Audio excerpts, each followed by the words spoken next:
permanent way, and what are the different cross sections of a permanent way, and what are the ideal requirements of a permanent way, that we will discuss in this class. So how to define permanent way? Permanent way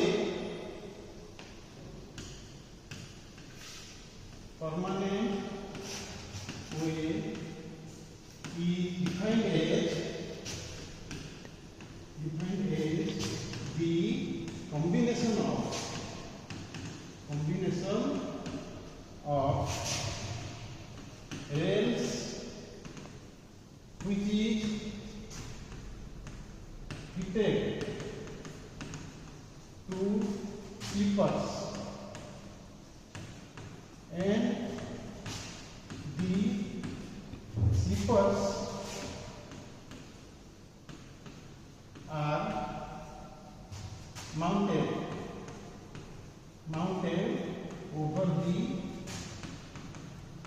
ballast. So this is called permanent way, when the load of the train is transmitted to the rails and the rails transmit this load to the ballast and it is well distributed in the ballast. This is the transmission of force from the train to the ballast and the natural ground. Now let me draw the figure of the cross section of a permanent way. So this is the cross section of a permanent way.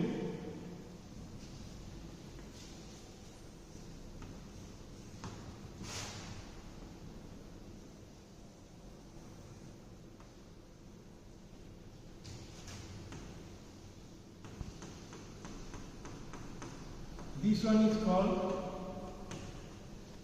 this is called rails. This one is called sleeper.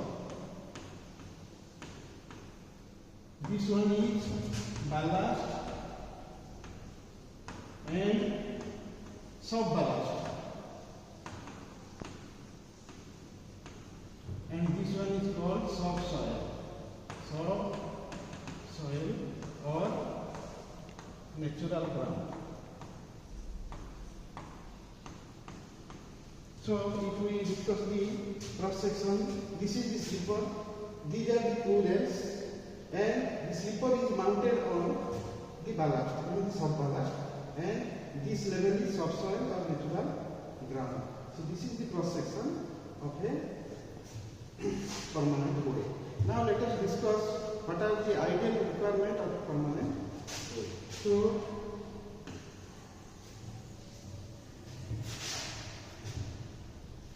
let us discuss ideal requirement of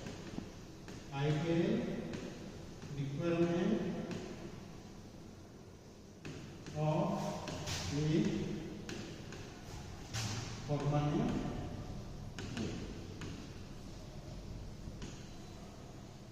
So first requirement is the space between the rails should be uniform and equal.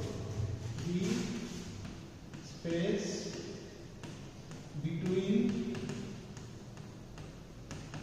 the rail should be uniform. The second ideal requirement is the level of rails in a straight line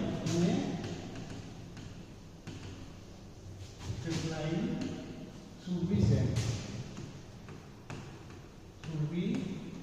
same.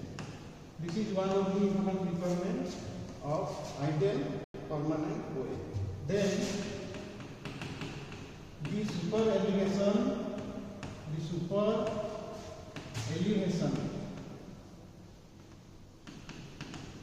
provided on the curved track should be properly designed.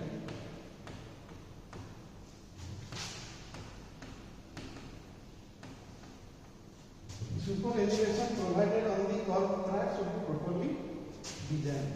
Then fourth one, the permanent way